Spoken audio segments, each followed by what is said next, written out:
Hi everybody, welcome to another episode of the lunch webinar. So how is everybody feeling tonight?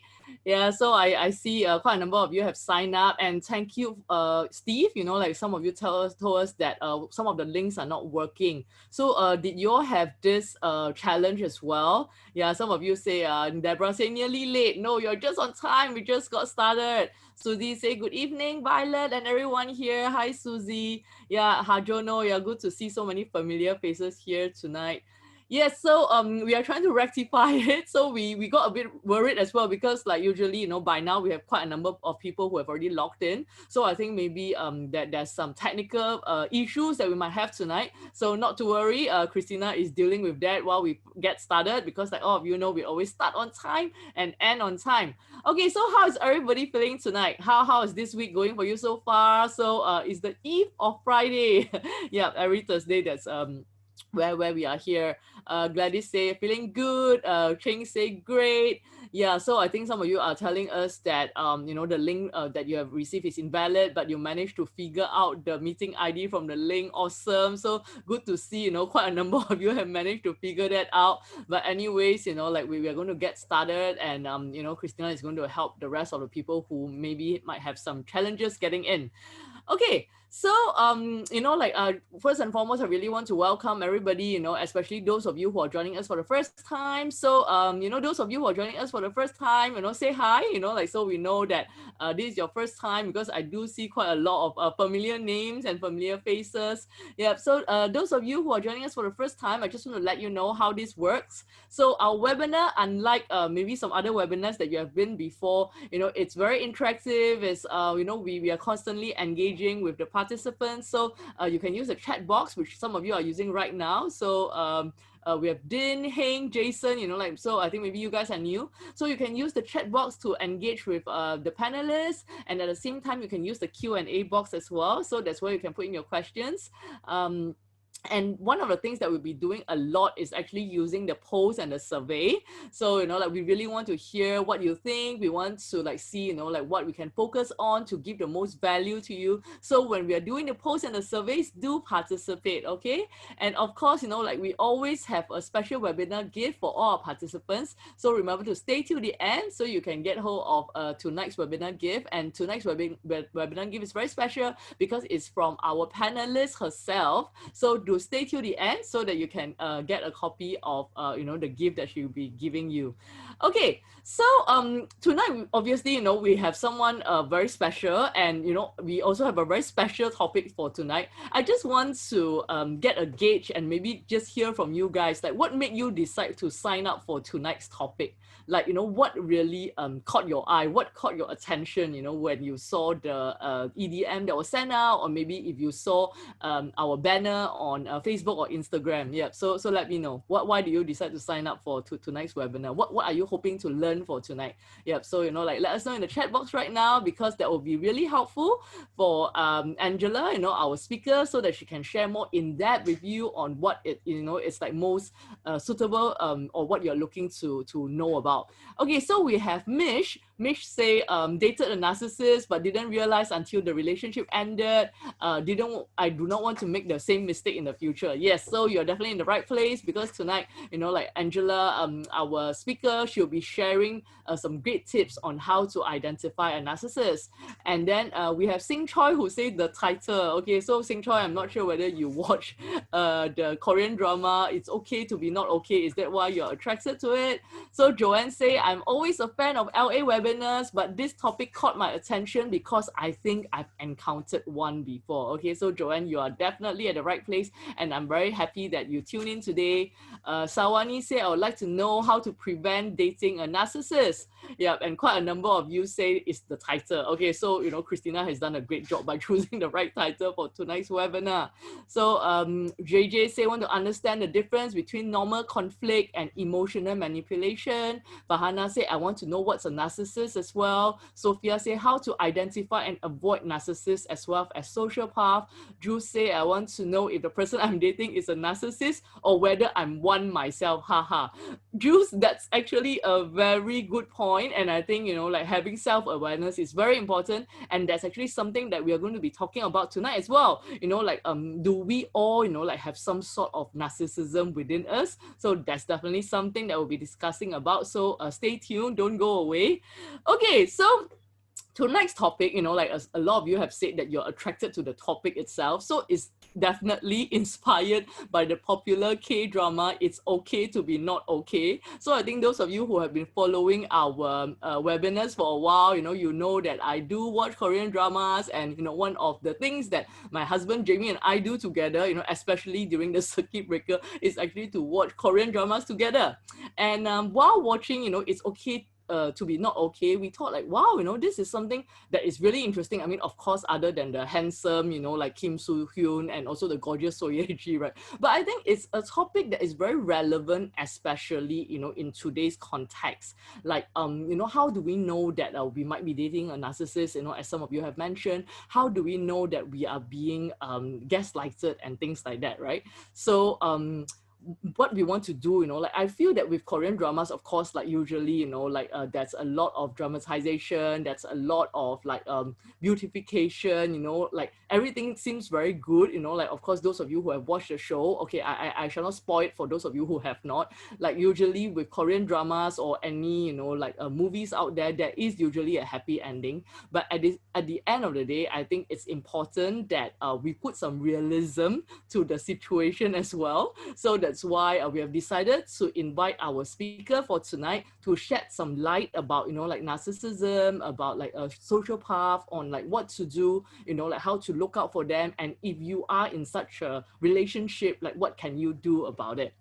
Okay, so I think, like the first off, like want to make sure that everybody knows how to use the poll, the survey and things like that, right? Okay, so my first question for you tonight is, have you dated a sociopath or a narcissist before? Okay, launching the poll right now. Okay, so let us know right now. Do you think you have dated maybe a sociopath or narcissist before?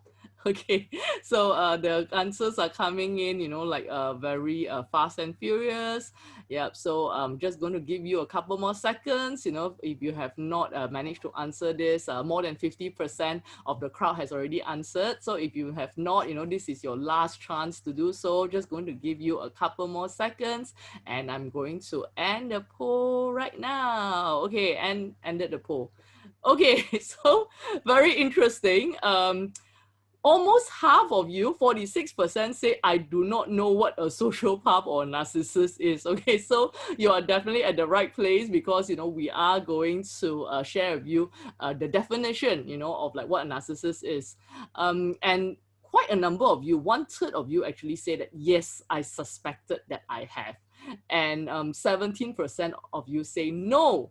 Okay, so like I say, not to worry. If you do not know what a narcissist or a sociopath is, you definitely will get to know by the end of tonight. So who is excited to get started on tonight's very interesting topic?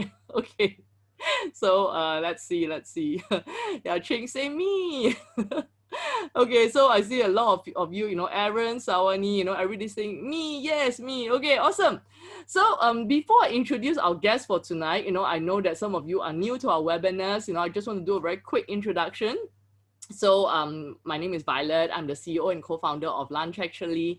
So I've been in this industry for the last 16 years, like got into it because was working in a bank, so that a lot of my colleagues were single and not dating, and was inspired to really help them.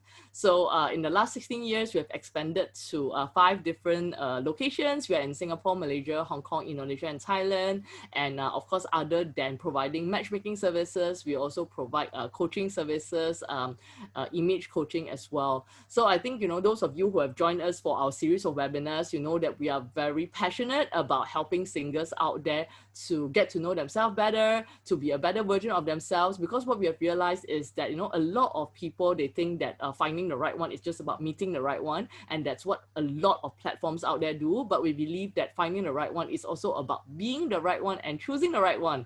And that's the reason why we are providing this educational webinar every week, so that you can get to know yourself better, and also, just give you more information on how you can find the right one. Okay, so without further ado, ado, I'm very, very excited to welcome our special guest for tonight, which is Dr. Angela Smith. Yay!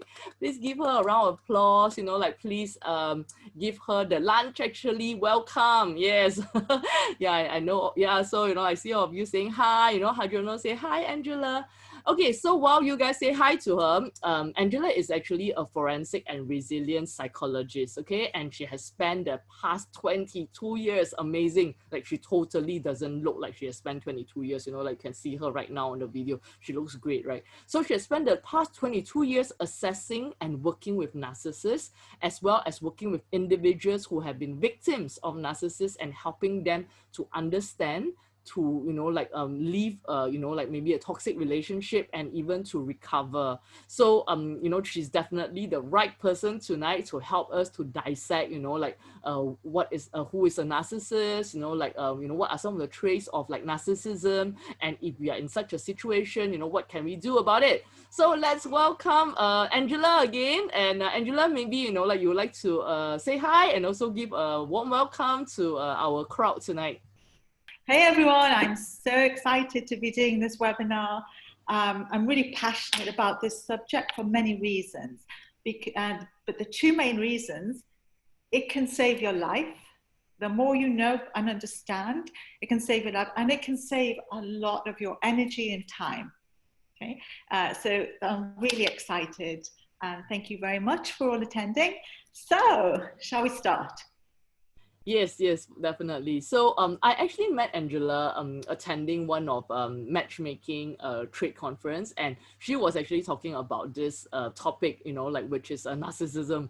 And it was so interesting because a lot of you, I never knew what narcissism is. And after this short but very informative session by Angela, I was like, wow, I never realized that that there are narcissists around me. And then I start to think oh, that's interesting, maybe that's why this person behave in a certain way. And I think sometimes they are not even aware of it. So, I think, we really want to bring forth some of this, I would say, traits, of narcissism. Okay, so I think first off, maybe Angela, you want to share with us, right? We have been throwing a lot of different words like narcissist, like sociopath, like psychopath. So what is the definition of a narcissist or a sociopath or psychopath? Okay, so it's interesting. There's no one definition, but there is a way of looking at it. Okay, so if we think about narcissists, they lack empathy, but it doesn't mean they don't have empathy. Okay? A sociopath and a psychopath, they have no conscience, they don't have the ability to experience empathy. So this is really what distinguishes. Now imagine if you lived your life not being able to experience empathy or fear. Psychopaths, sociopaths, they don't process fear. Narcissists do. Okay, so all psychopaths are narcissists, but not all narcissists are psychopaths. Okay, but today we're going to really focus on narcissism because 25% of the population, I actually think it's more, but anyway, is estimated to be narcissists, and of those 25%, 80% are men. Sorry, men. But actually that's a stat. Okay, so let's really look at narcissism. Now, at the heart of a narcissist, they're completely insecure. Okay? And they feel very empty most of the time.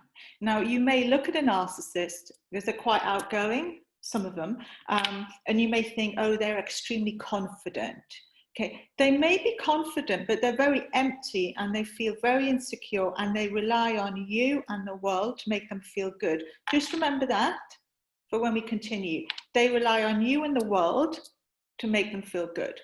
Okay, so next slide. So narcissists, they remind me, I don't know if you've ever seen The Wizard of Oz, the film. I love that film. Watch it if you haven't. Because what you have is this massive wizard that has, gives the impression of being very bold, all-knowing, but actually what's behind that wizard is a little old man that's wielding the Wizard of Oz. So that reminds me of narcissism. They give the impression of being all-powerful, but just remember, they're extremely insecure, and you really have to remember that throughout. Okay? And I'll keep reminding you. Okay, next slide. So, in order for somebody to be diagnosed with narcissistic personality disorder, they have to have all of the 6 traits, but for somebody to be highly narcissistic, they also have to have the 6 traits. Okay? So first one, so how do you know? Well, firstly, they lack empathy. That doesn't mean they don't have it, but they lack empathy. And because they lack empathy, they're very happy to manipulate and exploit others without feeling shame. Okay? So, and just remember that, guys, if you're in a relationship with somebody who is highly narcissistic, they lack empathy. They don't have the ability to really feel what you're feeling. And if they do, they just don't care. And so if you're wanting somebody to understand where you're at, to listen to you, to really get you, a narcissist isn't that person. Okay, next. Okay, they have a massive sense of entitlement. Okay, and they expect special treatment that only they can have, and other people don't deserve. And that, you'll see that in everything. Okay, so they're highly entitled. This is mine, you don't deserve that. I'm better than you. Next. And this is an interesting one. They're very grandiose. So they can be very extrovert in their narcissism. They're showing off, very confident and arrogant. Okay? So that's really part of narcissism. However, what most people don't know is that there's also the vulnerable, the introverted narcissist. They're still narcissists, but they show it differently. They're not so outward, but they're secretly, they seethe. They're highly resentful.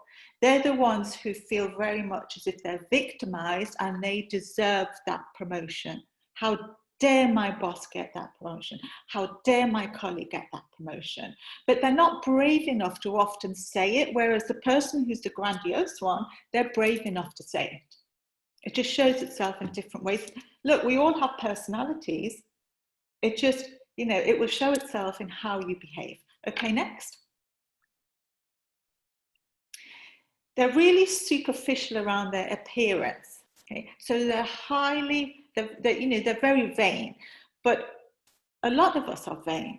Okay, we like to look good, but what differentiates us liking to look good and somebody who's highly narcissistic is that someone who's narcissistic also wants those around them to look good. So a narcissist will always want their partner to look good. Okay. And, most of us, we don't really want somebody who's going to make us, look better. We want somebody who's going to make us feel good. A narcissist initially may make you feel good, but believe me, that will disappear. So really, you need to understand that it's okay to be vain, but if you need somebody, that person in your life to be beautiful, handsome, then that is a big red flag. Next one. They don't regulate their emotions very well at all. They have tantrums. If you're with a narcissist, it's almost like you're with a 3-year-old. Okay? They play, they behave, their emotions are like 3-year-olds. When a 3-year-old doesn't get their own way, they go, and actually, and that's rage. A tantrum. As an adult, it shows itself in rage. They just cannot regulate their emotions, which is why it's really very, very, very hard for a narcissist to change. And I'll talk to you about whether they do or not later. Number 6, finally, on the essentials. They're extremely, extremely sensitive to criticism. Not even, we all don't like criticism. That's quite, normal. But a narcissist, hypersensitive. And if you criticize them, you've dented their ego and they'll go into a rage and they'll diminish you. Okay? And so this is why if you're in a relationship with a narcissist, you'll be really scared to say anything that you think may come across as criticism. You may be walking and talking on eggshells. Now, if you are hearing this and think, yeah, I have to walk and talk on eggshells, just be mindful. Okay, that you could actually be in a relationship with someone who is a narcissist, but that doesn't mean that they are. Okay, but these 6 things need to be in place, not just 1 or 2. Okay, if it's 1 or 2, perhaps they've just had a difficult background, right? But all 6 have to be in place for you to really say that that person's a narcissist. Now, if we go to the next slide, okay, there are other behaviors too. Okay. Very jealous. Now that jealousy is because they're highly insecure, and the jealousy will show itself because they will be very controlling of you, who you see, who you like, and they're very competitive. They don't want you to be better than them. Okay, next one.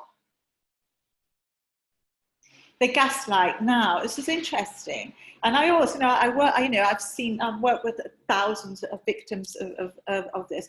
Whenever I hear anybody say to me, I feel like I have to record the conversation, that's a red flag. It's what I call a voice memo relationship. This is because they gaslight.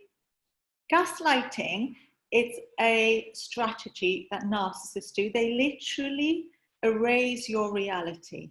So, for example, if you say, yeah, but you did say this, they'll say, no, I didn't. What are you talking about?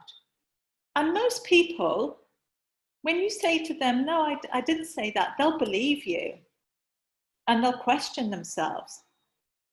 They'll go, maybe I didn't. And then, you know what, if you do that to a person often enough, their confidence will start to decrease and they'll question their own judgment, which makes it then very difficult to leave. Okay, it's all about control. Next one. They're not loyal at all. They will go to whoever is good at the time. Okay? They treat people like coffee cups. That's my term. In other words, you know when you go into Starbucks or wherever you go to, and you ask for a latte, and then they'll say, well, would you like anything? Oh yes, can I have some cream? And can I have some vanilla? And that latte tastes wonderful. But as soon as you finished it, you just throw it out. That's how they treat people. They're not loyal. They'll go to whoever is the best person for them at the time, and they won't remember any favors. Next one. They definitely take pleasure out of your misery. Okay? They enjoy it. It's like a game. It's like, like a toddler. This is mine, and I'm not sharing with you. And they love it when you walk away. As an adult, they actually take pleasure in you not getting promoted. They take pleasure in erasing your reality, diminishing you. They take huge pleasure in that. Okay? And you have to be very mindful of that, because when somebody's interested in that and they take pleasure in doing that, then you become the drug to them. Okay? So, and narcissists need their drug. They need to be adored. Okay? And that's part of narcissism. They need people to adore them. They need you to constantly blow smoke up there. You know what I'm going to say. Okay? They're constantly wanting you to tell them how wonderful they are. Okay? They need that. Yeah? And that's the drug for them. Okay? Next. I've put gaslight, sorry, my mistake. And next. They don't filter, and this is key, guys. They just don't filter what they say. They'll just come out and say what they want. They'll just come out and say how they think. You know, most of us understand social cues. A narcissist may understand, they just don't care. They really don't care what they say or how their words impact you. They're never thinking, I wonder if I say this, how this will impact. They just don't care. They'll just say it. Okay. Next. Okay, so here's the pattern, okay? And this is a very important pattern for you to memorize, okay? Because they have a pattern where the first thing, when you meet somebody, and I'm going to come on to this in more detail in dating. So And whether this person is in the workplace, dating, they will do this, okay? They'll dote on you. They'll make you feel wonderful. It's part of love bombing. You'll be the best thing ever, and they'll make sure you know it, okay? And then when you don't play ball, the minute you don't play ball or you're no longer useful, they'll start to devalue you and diminish you. Okay? And then they'll discard you. And that discarding could be, oh, you're no use to me anymore. But if you're in a relationship and you've been in one for a while, the discarding looks like stonewalling. They'll stop talking to you. They'll give you the silent treatment. You know, you've not agreed or you've tried to set a boundary. They will completely discard you. And that's a pattern. Now, if you listen very, very, very, very carefully to what I'm about to say, folks, okay? If you dote on someone, make them feel wonderful, and at the same time diminish them, it's confusing. And you end up with what's called a traumatic bond. So you have a very connected, traumatic bond to that person, which makes it very difficult to leave, because you've fallen in love with somebody who dotes on you and then diminishes you at the same time. That's a really difficult thing to really understand, let alone try to get out of. Okay. So wow. That's the pattern. Thank you so much, Angela. I think, you know, like I have heard this, you know, like previously, but, you know, just hearing it again, and I think, you know, it really reminded me like, oh, you know, like when you say certain things, I'm like, oh yeah, you know, like this person, you know, yeah. And I think quite a number of our participants have said that as well. So maybe before I start asking you like some of these, you know, like questions that I have, like we're just going to do another quick poll. So I think just now, you know, we asked you guys like, have you dated a sociopath or like a psychopath or narcissist before? And I think, you know, some of you say, I don't even know what a sociopath or a narcissist is, right? So I think now that, you know, after Angela has given us very clear criteria or ideas of like what a narcissist is, right? Okay, so let's just see if you guys have been listening. Okay, so maybe you can just put it out there, like what are some of the points that really stood out to you? You know, like what are some of the essentials? I think Angela has shared with us 6 different essentials. So, you know, like let's see if you guys remember some of these essentials. I share it with us in the chat right now. Yep. So meanwhile, while you're writing that out, Zara say, yes, I've dated one and it's traumatizing. Yeah, and then Irene say, you know, like if I'm already in such a relationship, how to get out? Yes, we'll definitely be getting there. Okay, so Billy say insecure. Yeah, that's definitely. Jane say vulnerable. YT say hypersensitivity to criticism. Zara say no empathy, vain, superficial. Susie say lack of empathy. And then we have Cindy who say, the 6 points make me think that I might be a narcissist. Lol. Okay, so we will be covering that, Cindy. Don't worry, we'll get there. Okay, so now my question for you guys, you know, like since now you have a very clear understanding of, you know, what are the 6 essentials and what some of the behaviors of a narcissist is. So how many of you think you have encountered a narcissist before? Okay, so like a lot of you already started voting. Just going to give you a couple more, you know, seconds to vote, and then I'm going to close the vote. So almost 50% of you have voted. Yeah, over 50% have voted. Okay, so if you have not voted, you know, just giving you a couple more seconds, and I'm just going to close the poll right now. Okay, so yeah, quite a lot. So 60% of you are like very certain. You say, yes, I certainly have encountered a narcissist. Okay, and 40% of you say no. Okay, so I think, you know, like the next question, right? Obviously, I think maybe a lot of you guys have, you know, which I, you know, like have this question in my mind while Angela was sharing, which is, you know, like what causes narcissism, you know? And I think there was also one question, I think some of you who have put it in the Q&A box, is like, is narcissism like a mental disorder, or like, you know, is it because of experiences the person have been through? Like I guess the question is maybe like, is it nature or nurture? And also I think, you know, like what Cindy have said just now, you know, like after looking at the 6 points, you know, Cindy is saying like, yeah, I think maybe I'm a narcissist, you know. So I think the question that we all might have is also, are we all actually on the continuum? Yeah, so Angela, what do you think? Yeah, we're definitely all on the continuum without a shadow of doubt. But some of us are less on the continuum than us. Some of us are less narcissistic, the traits are less severe than others. Yeah, but we're all on it. So if we think about the continuum as being 0 to 40, which is how it's measured, okay? Most of us are somewhere between 10 and 14. Garden variety, you know, we're all, and it's actually quite healthy, you know, to have some narcissistic traits, really healthy, because, you know, it helps us succeed. But when we start to get into the numbers 23 on what, then we're looking at real hardcore narcissism here, but we are all on the spectrum. So somebody said, oh, I have all 6. I think I am. The thing is, you know, maybe you are, okay?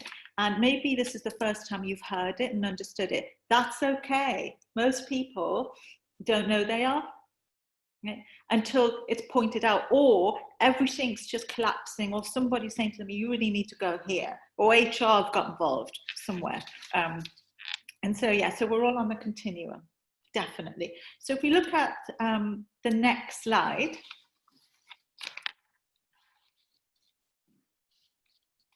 Oh no, are we, sorry. Oh, sorry, Vi, I should have answered your question. Are we born or made? Nature, nurture. Okay, this is a very, very good question. There's been so much research. We are made. Okay? Without a shadow of doubt, narcissists are nurtured. Okay, and it's a byproduct of parenting. Okay? Sorry, parents, you know, and I'm really sorry if what I'm about to say, you think, oh God. Okay, and if you do hear that, well, you can change it. Okay, so with narcissism, if you overindulge a child, so if you overindulge a child and you then underindulge a child at the same time, that will create narcissism. So what do I mean? So when you overindulge a kid, okay, you will give them credit for their achievements, for their talents. Oh, you did great in this test. Well done. You got 90%. Well done. You'll focus on their appearance. Okay. You'll give them the best holiday. You'll give them the best clothes. You will expect them to be the best at sport. Yeah. So you're very much concerned as a parent with their achievement, which is overindulgence. But at the same time, when you underindulge their emotional world, so you neglect their emotional world, you dismiss it, you ignore it. So the kid that achieves really well, you know, gets a high grade, the parent will go, yay, well done, you did great. And then later that evening, oh, mom, dad, you know, oh, this kid in school, you know, I don't know what happened. It will be fine, don't worry about it, these things go away. Yeah. So when you overindulge and underindulge at the same time, what you're not cultivating is a good inner world of that child. Yeah. And then children model. So if you've had parents or a parent who's a narcissist, you know, you're more likely to, first of all, be in one, but very importantly, get into a relationship with one. Because if you have a parent who's a narcissist, you've spent most of your life trying to please that parent. So you'll spend most of your relationship trying to please your partner. Okay? So just remember, if your parent was a narcissist or highly narcissist, you could yourself be one, but you will be attracted to one because that's all you know. Okay, so if we go to the slide, so the next, okay. I want you to ask yourself this question, okay? And then give yourself the answer. If I asked, if you read this question, I can make anybody believe anything I want them to. What would be your answer? Okay? So if it's a yes, then that is 1 point to you being exploitative. Okay. So this is actually how I diagnose, and this is how I look. So that's one. So, okay, so there are another 8 questions related to this. So you already scored number 1. Okay? And this is one area that we look at. So one area of narcissism is how exploitative are you? Okay, now let's look at the next question. I get upset when people don't notice how I look when out in public. If it's a yes, then that's 1 point to exhibitionism. Why do you get upset? Remember, you want the world to validate you. If you weren't a narcissist or highly narcissistic, you wouldn't get upset. But narcissists really do get upset. They need to be validated. So exploitative is one area, exhibitionism is definitely another area for narcissism. And the next question, please. I insist on getting the respect that's due to me. That's entitlement. That's another area of narcissism. Yeah. Some people answer that. Yes. So next one, I know that I'm good because everyone keeps telling me. How would you answer that? Think about it. Because that's part of superiority. And that's another area that we test. So there's 5 different areas.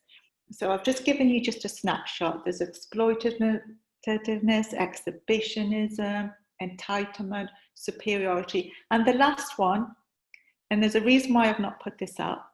Okay, I've given you another one. I can usually talk my way out of anything. That's another exploitative one. I just wanted you to be very clear. And you know, when I measure, we measure in these areas. So someone who measures high in exploitativeness is not great. And then they measure high in entitlement and superiority. Then we're looking at really on the continuum, they're quite high in narcissism, they're highly narcissistic. And the last area is authority. Okay? And authority is how confident you are in a thing you do. Okay? Now, people who are entrepreneurs, okay, score the highest in this area. Okay, it just means that they're great leaders, they think for themselves, they're very adaptable, so they score really high, but they don't score high in superiority and the other areas. So just because somebody scores high in an area of narcissism, that doesn't mean they're a narcissist. They have to score high in all of these areas. Okay, so let's think about you for a second. Have you answered yes to any of those? It doesn't mean you're a narcissist, but it's something for you to think about. Okay. Thank you, Angela, for that. So what you're saying is that, you know, like if someone like look at these 5 questions, and I know, you know, like in there's this quiz that you have, you know, which I've done before as well. So like we are basically scoring people on like 5 areas, right? Like you have mentioned. So exploitativeness, exhibitionism, entitlement, superiority, and authority. And authority, yes. Yeah. Those are 5 areas. Yeah, and like what you say is that just because you score high on one, like let's say, you know, because maybe you're an entrepreneur or like you know, you might be a very high on authority, but that doesn't mean that you are narcissistic. So you need to score high on like all of these 5 areas. Yes, you really do. Okay, got it. Okay, so I think, you know, like a lot of them are probably now dying to find out, right? Like, so I think we have been seeing some of these questions. It's like, you know, what are some of the ways that you can tell if someone that you are dating or meeting, you know, is actually a narcissist? Like, so what are some of the things to look out for on like a first date or even within the first 3 dates? What are some of the telltale signs? Okay, so just bear in mind everything I've said. Okay, now narcissists love to control. They love control. Okay, so if you're narcissist, if somebody's arranged a date, okay, and they've arranged that date to the T, they've planned every part of that date. I mean everything. That's a red flag. Now you may say, "This is brilliant," you know. They're taking control. Yes, they're taking control. Just remember that. Okay. And you may think, oh, they're being decisive. They're controlling the situation right from the beginning. So if they go to a restaurant, if that's what they've planned, watch where they sit. They will have made sure that they're sitting somewhere in the middle. They won't sit next to the toilet. They will not sit next to the door, okay? Because they like to be the center of attention. Okay? So just watch how they plan the date and how many messages they send you. Okay? Because the adoration, the love bombing starts from the minute you message them. Okay? And when you start messaging, if you get a flurry of messages all the time, okay, all the time, and it doesn't stop, and they say to you before you've even gone on a date, can we have a chat? And you say yes, but maybe 7, 8 o'clock, and then they call. Be mindful of that, because narcissists don't respect your boundaries or your time. Okay? Or they'll say, oh, what about before? Remember, they have lack of impulse control. They can't control their emotions, so they'll just want it now. Okay? And you may think, oh, isn't that adorable? They're giving me all this attention. Be mindful, that attention is not good attention. Okay? This is somebody who is a bit unhinged in that way. And they're usually perfectly groomed. They're really very, very well groomed. So the hair, everything, they look good, they smell good, because they're very, very vain. So that's very important to them. So not only have they chosen that table, they look good. Watch how they treat the waiting staff. Okay, so if they treat them in a really diminishing, unkind way, it's a deal breaker. Okay, now, could they be having a bad day? Well, even if they are, why would you do this? Why would you talk to somebody like that? So how they treat the waiting staff, so it's a red flag. Now, if the waiter or waitress is terrible and they're just being assertive, well, that's a bit different to actually being unkind. And watch this as well. If you order something and they make fun of that, they make fun of what you've ordered, but in a highly passive-aggressive, superior way, that's also a sign. Okay? Because you don't expect that. And most of us would go, oh, yeah? But it's just something to look out for. Now, okay, there's a myth. Okay, now narcissists are terrible listeners, terrible, okay? But they are fantastic listeners on the first 2 or 3 dates, okay? But they're listening for ammunition, okay? They're listening for control. So they will ask you a lot of questions, okay? And they will make you feel wonderful. They'll make you feel beautiful, handsome. They'll make you feel as if you are the best thing.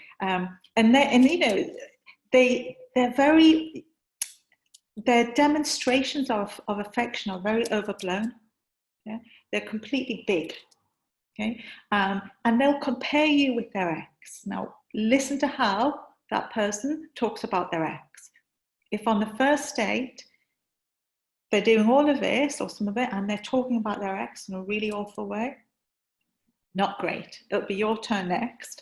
But apart from that, what they do is they use comparisons to make you feel good, to make you feel heard, to make you feel seen, because they know that will make you feel special. So they'll say like, oh gosh, you're so much more beautiful than my ex, or my ex would never listen to me the way you've listened to me, or they'll compare you very favorably to their ex.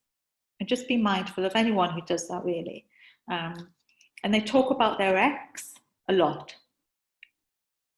And when they talk to you in the conversation, they'll drop a big story in about themselves somewhere in there. And that's really a telltale sign. So, for example, if you say, oh, last night I had some pizza, I was just watching TV, I had pepperoni on, and I had like chilies on. He or she will say, oh, yeah, I remember. Yeah, when I was in Oxford, we would have nights in eating pizza. They will drop a big story in, whether it's true or not, and they're big liars and they're cheaters. So, be very mindful that actually most of what they tell you won't be true. But if at the end of that date, and the second date, and the third date, you go, oh, this is too good to be true. Well, it is too good to be true. because, you know, we're all flawed in some way. But those are some of the things that you could really look out for on your first 3 dates. You know, how they treat you, how they listen to you, how they treat others. Now, the listening will diminish. So they can only keep that up for about 4 weeks. After that, between the 4 weeks and the 2-month mark, it will start to diminish past the two months mark, and the mask of narcissism will be removed. You'll see it. But by which time you're so addicted to that traumatic bond that it's really difficult to get out, and you'll make excuses. Now, do you want me to tell you some of the excuses I've heard? But he's not really like that. He's just decisive. Okay. Best one yet. But you can't be a narcissist because he's a vegan. Yes, you can. Now, most people don't equate that. You can be a highly spiritual narcissist, and actually they're spiritual narcissists. So just because somebody is saying something doesn't actually mean it is what it is. People lie, behaviors don't. So just be mindful of how they behave.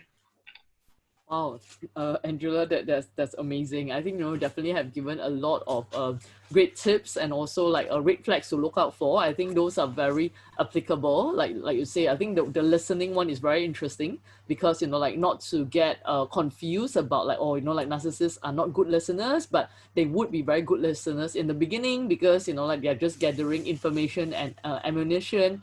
And I think, you know, like things that you have talked about, like how they would, you know, like start the love bombing, like really the doting, and also taking control. I think that's really interesting, and I think people can get tripped up by that, because like you say, you know, like you might think, oh, maybe the person is being very decisive. Yeah. But actually, you know, it's not so much just about being decisive, but it's really about wanting to be in control. So I think the next question that probably a lot of like our participants would have right now, right? So it's how do you then decide to end or stay in a relationship with a narcissist? Or like you say, a lot of times, like, you know, like people are already so addicted to the situation, and they might even find it difficult to get out of it. Yeah. Okay. So here's the paradox. Okay. So narcissists are hugely attracted to men or women who play hard to get. Okay. So when you play hard to get, it's bait. And so this is a tricky one, because, okay, so how do you, so hopefully, you know, if you've decided, okay, I'm going to leave, I'm not going to continue. Okay. Now, it will, if you're the one that's decided to end the relationship, it's going to be messy. Narcissists don't like to be left. Okay, because it's part of criticism. It's a massive ego dent. They don't like to be left. So if you're divorcing a narcissist, it's not going to be good. Okay, if you've got kids, oh my God, they'll use the children in the most awful way possible. But I'm just going to imagine that you don't have children, etc. It's just a clean break. Okay? It's very, very important that you set a boundary, say, look, I don't want to have a relationship with you anymore. Don't list everything, because they will argue it, and then eventually you may believe them.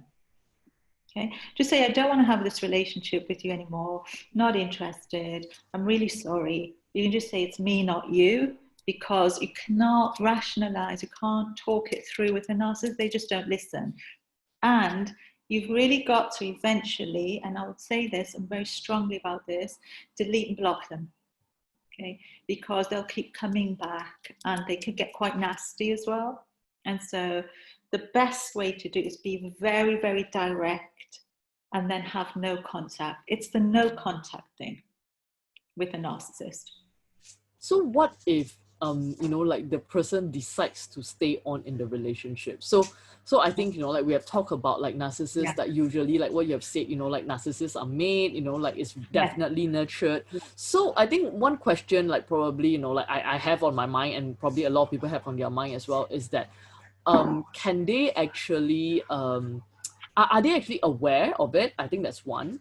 And like, let's say once they are aware of it, like are they able to change? you know, like, or it's just not possible. Yeah.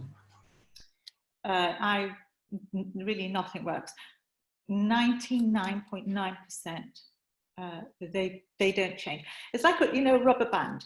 Okay, so if we think about rubber bands, you can pull the rubber band and there's change, but as soon as there's a stress in the life, or you're not playing ball and that's stressful, it will go right back. Okay, so no, they don't change. However, lots of people make the decision, even when they know that it's too difficult for me to leave, and that maybe they have a traumatic bond, and they've decided they want to stay. So if we work with that, let's work with, you've decided you want to stay, then how can you be okay with that? And I will tell you something, Violet, you may or may not know this, and you probably do because of what you do, the work you do. We spend 90% of our energy on our dysfunctional relationships, and only 10% on the ones that are great. So if you choose to stay, you've got to shift that balance. So instead of spending 90%, you only spend 10% on the relationship and 90% on your social network. So first thing you do, you manage your expectations. You cannot expect that person to have empathy, to be really kind to you a lot of the time, to understand you, to really get you, to reciprocate. Okay? Don't. Okay? But you really do need people in your life who will. So having a good network, having the person who will listen to you, having meaning and purpose in your life outside of your relationship is key.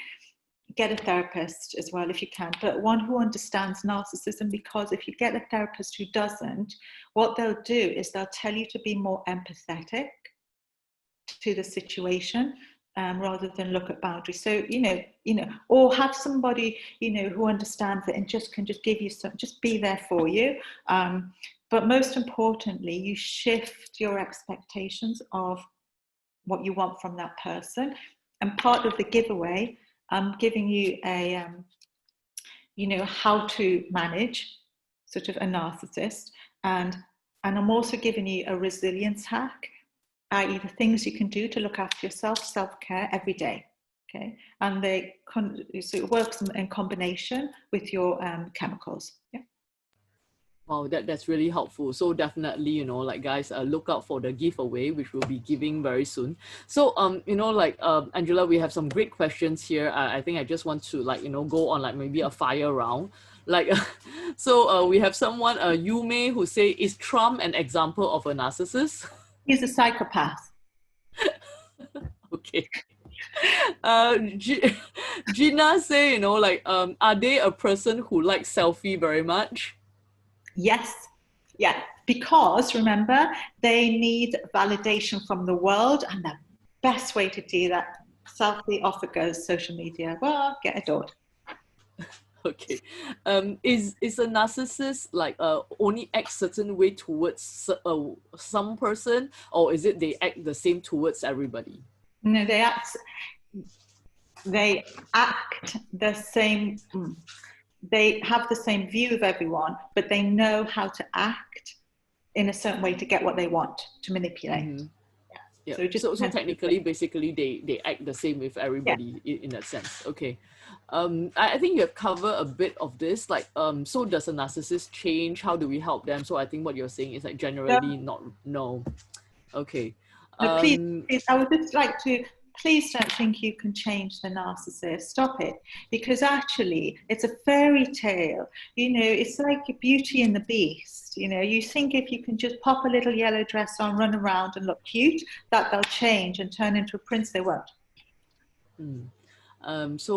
Gina say, am I right to say that they are not self-aware? They do not think that they have a problem? Yeah, and that's the thing. Yes, most aren't self-aware. Most don't think they have a problem, which is why it's really hard for them to be diagnosed with narcissistic personality disorder, mental health, because most mental health conditions, it harms you. You feel it. You feel bad about it. You feel awful. But with narcissists, they don't think they're doing anything wrong. Another question here from D. Is a narcissist, do they usually score very high on the DISC profiling test, a very high D? Yes. They do. Okay. Okay, awesome. Okay, so I think, you know, like definitely I see a lot more questions, you know, but what we'll be doing is, you know, we are going to provide you with Angela's contact details. So, you know, if you do have you know, like you want to approach her, you know, to find out a bit more, like you are able to contact her. And like what we have mentioned as well, we have a great giveaway tonight. So like Angela have shared about it, so, you know, it's going to help you to really help with self-care, you know, like if you have you know, like narcissists in your life. So I think some of you have mentioned that it might not be a partner, it might even be a family member. Yeah, Yeah. so obviously, you know, you can't just leave a family member, right? So I think, you know, what Angela will be giving to you would be definitely very helpful. Yeah, Christina, maybe you just want to show the slide of the webinar gift. Yeah, thank you. Yep, so Angela will be giving this free resilience hack e-postcards. Yeah, and of course, the webinar gift would also include a complimentary dating analysis session with one of our dating coaches as well. So Christina will be putting out the link right now in the chat, so you can just go to the link, you know, to get a copy of you know, this e-postcards that, you know, Angela has so generously given to us. And of course, you know, if there's anything else that you need, you know, you can also contact us at love@lunchactually.com. And Christina, sorry, maybe you just want to go back to the previous slide. And if you have want to find out a bit more about what Angela does, you know, that you can go to her website, which is www.theresilientway.com. Like, so obviously tonight we only have like an hour, like we are just barely scratching the surface, you know. So if this is something that you feel, you know, like you have some challenges in, you know, you really need someone to talk to, definitely, you know, Angela is the best person, you know, like I've mentioned, like ever since meeting her, like I think a couple of years ago, and hearing her talk about narcissism, and that really, you know, opened up my eyes. And subsequently, you know, when I meet her again, like every single time I talk to her, I learn something new from her. So I just want to take this opportunity to also, you know, like thank Angela for taking time out. So Angela is actually based in London. So, you know, like she's taking time out, you know, of her lovely afternoon today to be with us. So, you know, like everybody, please, you know, give a big thank you to Angela for all her sharing. Yes, and yeah, so we have Esther saying thank you. Yeah, and Angela, is there anything else you want to add, you know, like before you know, we close this webinar for tonight? Yeah, just be vigilant. That's it. I like that, you know, like really short and sweet, you know, Yes. like just be vigilant. Yes, and I think, you know, like Angela has really given a lot of very awesome tips, you know, things to look out for. And definitely, you know, like if you want to find out a bit more about self-care, or if you do want to, you know, stay on in such a relationship, or maybe the relationship is not something that you have a choice in, you know, like you definitely want to get a copy of this free webinar gift that we are offering. So thank you so much, Angela, for joining us today. You know, like I wish you a very, you know, like happy Thursday afternoon. You know, like for us it's at night, like almost time for bed, but I think, you know, like you're still in midday. So, you know, enjoy the rest of the day. You know, I hope to see you soon. You know, like we usually see each other like either in London, you know, like but obviously with COVID, you know, we can't travel. So I hope to see you next year. Yeah. So meanwhile, you know, like please stay safe, you know, and take care. And we hope to have you join us on our webinar again soon. Thank you so much. Bye-bye, everyone. Yeah. Thank you. Bye, Angela.